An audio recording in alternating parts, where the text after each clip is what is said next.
Hello friend, this is our fifth lecture. In last lecture we start about the grain smut of जवार. हे आपलं 5वं lecture आहे आणि आपण मागच्या लेक्चरमध्ये ग्रेन स्मट ऑफ जवार सुरू केलं होतं. त्याच्यामध्ये आपण काय पाहिलं होतं तर सिम्पटम्स पाहिले होते. सिम्पटम्समध्ये काय सांगितलं होतं, symptoms it is seen after the formation of the grain formation झाल्याच्या नंतरच आपल्याला सिम्पटम्स पाहायला मिळतील आणि त्या सिम्पटम्समध्ये each and every grain it is affected असं सांगितलं होतं. And in this symptoms there are sorus it is mainly affected or the sorus is present in a infected cob. After that we see the systematic position of that causal organism, that is division is Amasticomycota, subdivision Basidiomycotina, class Basidiomycetes, subclass Teleomycetidae, and order Styliginales and family Stylaginaceae. Okay, and after that we see the structure of that mycelium. In that we see that it is हा जो pathogen आहे तो कसा आहे तर obligate parasite आहे. म्हणजे त्याला जवार प्लांट कंपल्सरी लागेल त्याचं लाईफ सायकल कंप्लीट करण्यासाठी. अलॉंग विथ मायसेलियम कसं आहे तर मायसेलियम त्याचं इंटरसेल्युलर आहे, ब्रँचेड आहे, सेप्टेड आहे आणि डायकॅरियोटिक आहे. मी काल तुम्हाला सांगितलं होतं डायकॅरियोटिक म्हणजे काय तर एका सेलमध्ये 2 न्यूक्लियस जर प्रेझेंट असतील तर त्याला आपण डायकॅरियोटिक म्हणूयात. Along with that it also produces the haustoria for their nourishment and structure of that spore it is the rounded one smooth walled. And after that we see this spores it can be germinate by their 2 types of the germination is present in the spore. Which are 2 types of the germination. कोणत्या 2 पद्धतीनं ते spore germinate करेल तर त्याच्यामध्ये first आहे in one case the smut spore germinate and produce a 4-celled primordium form. म्हणजे पहिल्यांदा काय करेल, एक स्पोर्सचं स्ट्रक्चर कसं आहे काय सांगितलं आपण तर it is the smooth walled circular or spherical structure having the nucleus, and this structure it forms the primordium cells. Primordium पहिली सुरुवातीची सेल तयार करेल. It forms the primordium cell, and each cell of this promycelium of basidiospores are produced by budding. म्हणजे प्रत्येक sale जी तयार होणार आहे त्या बेसिडिओस्पोरची ती कशाने तयार होणार आहे, बडिंग. ईस्टमध्ये जे रिप्रोडक्शन असते ते बडिंगनी थोडंसं बीक लाईक स्ट्रक्चर तयार होईल and it forms the new plant body. But in case of the it forms the spores that is the budding. येते लक्षात. The basidiospores are spinate shaped and produce on infection in a thread which cause the infection. एक thread like चेनमध्ये तयार होईल and it forms the infection. काय काय सांगितलं आहे पहा. It is the first type of the infection or it is the first type of the germination of that spores. This spores firstly it germinate or it forms the primordium cell, and this primordium cell after budding a beak like structure is present and it forms the 4 cells. 4 cell the structure it forms, and this 4 cell structure it forms the basidiospores. And after the single form of basidiospore there is a chain of different types of the basidias are present. This is single basidiospores, and where it is present on the basidiospore. हे basidiospores basidia sporangium हे जे काय प्रायमोडियम आहे 4 sailed त्याच्यावरती हे बेसिडिओस्पोर्स तयार होणार आहेत आणि जेव्हा त्यांची डेव्हलपमेंट होईल it forms the chains of the basidiospores. This is the first type of the germination of that pores. काय झालं आहे पहा, स्पोर्स तयार होते सुरुवातीलाच, त्या स्पोरला बडिंग झाली त्याची, it form the 4 cell structure and then after the germination of the basidiospore. याच्यानंतर याच्यावरती ह्या बडिंग स्ट्रक्चरवरती बेसिडिया तयार होतील किंवा बेसिडिओ स्पोर्स तयार होतील. मग हे बेसिडिओ स्पोर्स तयार झाल्याच्या नंतर एक एक तयार होतील का, तर नाही, यांची लॉंग चेन तयार होईल. And such type of the germination it is called as germination of smut spore and formation of basidio spore. हे झालं पहिल्या पद्धतीचं जर्मिनेशन की ज्याच्यामध्ये स्पोर्स तयार होतात. कुठल्या सेलपासनं, तर प्रायमोडियम सेलपासनं. ओके, येते लक्षात. आता दुसऱ्या टाईपचं आपण जर्मिनेशन पाहणार आहोत. In second type or in other case the promycelium is directly developed into the branched or unbranched infection thread.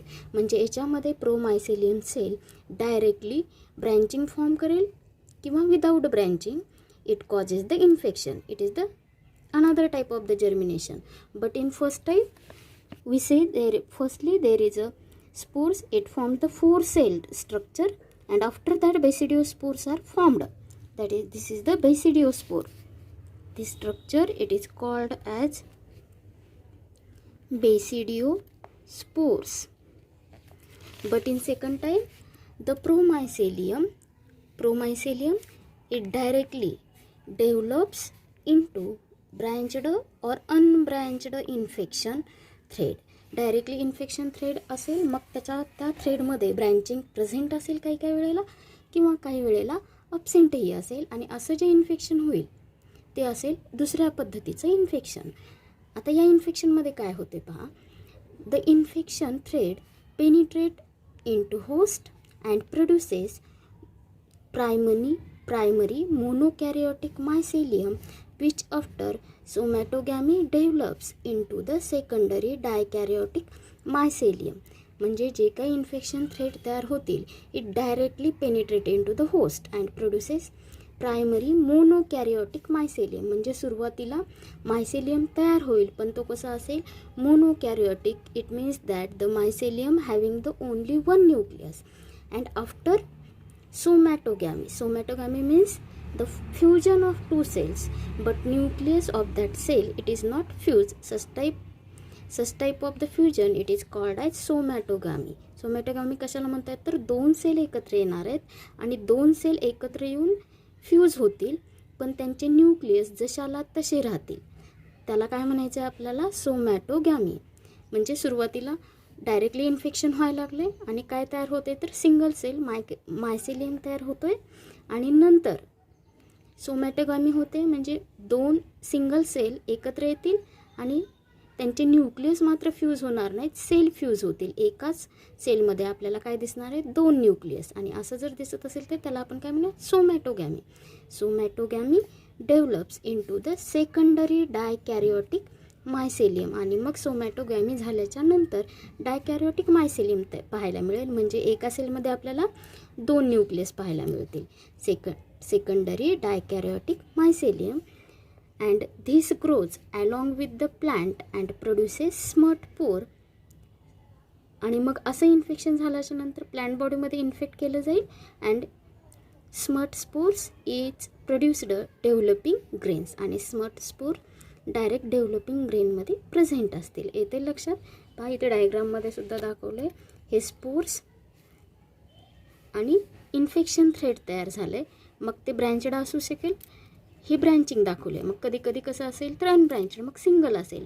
मग त्यांच्यामध्ये सोमॅटोगॅमी झाल्याच्या नंतर डायकॅरियोटिक मायसेलियम तयार होईल असं डायग्राममध्ये दिसते. त्यानुसार हे झालं आपलं सेकंड टाईपचं जर्मिनेशन. कोणतं, तर germination of spores and formation of infection thread.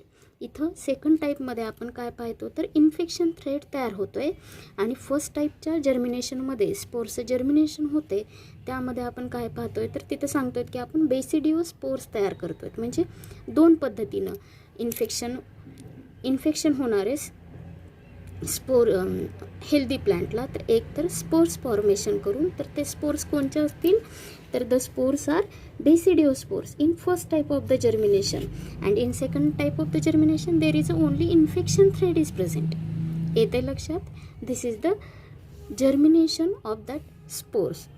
यानंतरचा point पाहणार आहोत आपण आता डिसीज सायकल कशी असणार आहे त्याची. This disease it is external seed born disease. This is external seed born, म्हणजे हेल्दी सीडला जर बाहेरून इन्फेक्शन जर झालं असेल तर त्या सीड बाहेरून दिसताना आपल्याला हेल्दी दिसतील, पण ज्या वेळेला आपण सो करू आफ्टर ग्रेन फॉर्मेशन फुल डेव्हलपमेंट अगदी नॉर्मल प्लांट बॉडीसारखीच होईल, आणि ज्या वेळेला कॉप फॉर्मेशन होईल त्यावेळेला आपल्याला सिम्पटम्स पाहायला मिळतील. डिसीज सीड बॉर्नच आहे, पण कसं आहे एक्सटर्नल एजन्सीनं त्याचे सीड्स जे आहेत ते काय केले जातील, कॅरी केले जातील. सेकंड पॉईंट काय तर इन्फेक्शन ऑकर केव्हा होणारे infection occur at the time of the seed germination and emergence of the seedling. एक तर सीड जर्मिनेट झाल्याच्या नंतर स्पोर्स ॲक्टिवेट व्हायला सुरुवात होतील, किंवा सीडलिंग इमर्जन्स म्हणजे त्या सीडलिंग ज्या वेळेला तयार व्हायला लागतील त्यावेळेला. एक may be sori are broken before harvesting or they may get broken during the threshing. Sori ज्या असतील, sori containing body, that is the sori or sorus single, sori plural. Sori ह्या ज्या काही सोराय ज्या असतील केव्हा ब्रोक होतील तर बिफोर हार्वेस्टिंग, जोपर्यंत त्याची कापणी होत नाही तेव्हा.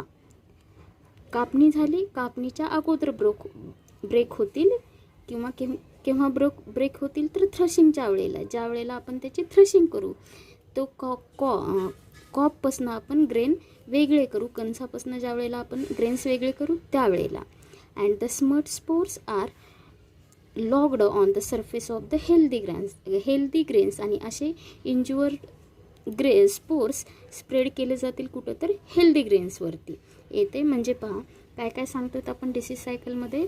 एक तर डिसीज एक्सटर्नल सीड बॉर्न आहे, आणि त्याचं इन्फेक्शन केव्हा होतं आहे at the time of the seed germination, आणि त्याचबरोबर ज्या वेळेला इमर्जन्स होईल सीडलिंग त्यावेळेला.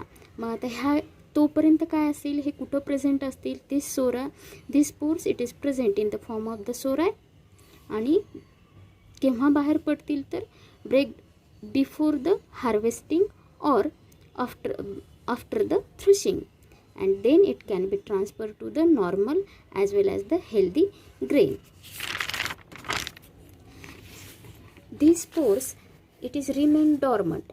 हे जे काही स्पोर्स असतील ते रिमेन डॉर्मंट, म्हणजे जोपर्यंत त्यांना फेवरेबल कंडिशन मिळणार नाही तोपर्यंत ते जर्मिनेट होत आहेत, म्हणजे ते व्हायबल असतील पण सुप्त अवस्थेत असतील, that is the dormant and germinate.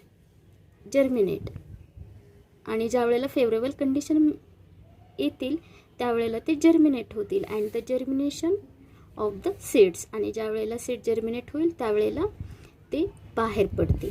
And the infection takes place during the emergence of the seedling. आणि मोस्ट ऑफ द इन्फेक्शन केव्हा होईल तर ज्या वेळेला सीडलिंग इमर्ज आउट होतील किंवा सीडलिंग तयार होईल. अगदी ज्युवेनाईन प्लांट असेल, नवीन तयार झालेली प्लांट बॉडी असेल त्यावेळेला ते बाहेर पडतील. ही झाली डिसीज सायकल. साधी आहे, अगदी छोटी आहे, सोपी आहे. आणि last but the not least point that is the control measure. How to control. आता आपल्याला त्याला कंट्रोल करायचं आहे. कंट्रोलसाठी वेगवेगळ्या मेथड आहेत, त्याच्यापैकी आपण काही मेथड पाहणार आहोत. पहिली मेथड आहे सीड ट्रीटमेंट. आता हा सीड बॉर्न डिसीज आहे म्हटल्यानंतर त्या सीडला ट्रीटमेंट देणं गरजेचं आहे, म्हणून पहिली ट्रीटमेंट पाहणार आहोत आपण seed borne treatment. And this treatment it is the very effective treatment. ही जी ट्रीटमेंट आहे ती कशी आहे तर very effective. In that the first treatment we should be given that is the formalin wash. फॉर्मॉलिनची वॉश देणार आहोत, म्हणजे सीड्स फॉर्मॉलिनच्या सोल्युशनमध्ये आपण डिप करणार आहोत, आणि then it can be dry and such seed it is used for the sowing purpose. काय करायचं आहे तर seeds are treated with percentage सांगितलं त्यानं 0.5% फॉर्मॉलिन फॉर द 2 hours. 2 घंट्यासाठी 0.5 नॉर्मल सोल्युशनमध्ये फॉर्मॉलिनच्या डीप करायचं and then dry and such seeds it is used for the sowing. Second treatment सांगितलं आहे this seeds are dressed with Agrosan or the Ceresan or M45. All these are the fungicides. Before sowing, the seeds are treated with this fungicides, that is the Aggreson, Cereson or the M45. The third treatment that is the solar energy treatment. उन्हामध्ये धान्य वाळवणार आहोत, पण ते धान्य वाळवताना अगोदर काय करायचं तर seeds are soaked in water for 4 hours in a morning and dry under the sunlight. सकाळच्या वेळी 4 तास धान्य वाळू घालायचं आणि नंतर ड्राय करायचं. And such type of the seeds it is used for the sowing purpose. And last, use the disease resistance variety of the jawar like T2911, PJ7K, PJ23K, etc. येते लक्षात. these are the control measure of the grain smut of jawar. In this way we can complete our grain smut of jawar. हे लक्षात आलं असेल. पुढचा disease आपण next लेक्चरमध्ये पाहूयात. Thank you student.